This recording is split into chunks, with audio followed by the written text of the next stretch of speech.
একজন প্রযুক্তিবিদ সে যদি কুরআনুল কারীমের এই আশ্চর্য কিতাব ঘাটে আর দেখবে যে এই কিতাবের মধ্যে প্রত্যেকটা আয়াতে কারিমায় প্রযুক্তি লিপিবদ্ধ রয়েছে।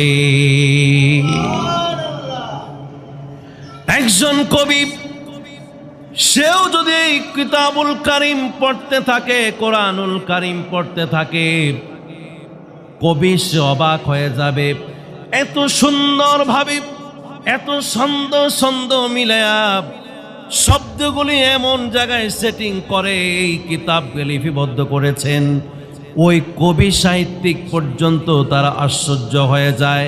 সুবহানাল্লাহ। তথ্যবিদরা তথ্য পেয়ে এমন তথ্য তো বিজ্ঞানী কেউ দিতে পারে নাই, কিন্তু কুরআনুল কারীমের মধ্যে আধুনিক জমানায় এসো যে তথ্যাদিগুলি পায়, এই তথ্যগুলো দেখে আধুনিক যুগের তথ্যবিদরাও তারা অবাক হয়ে যায়।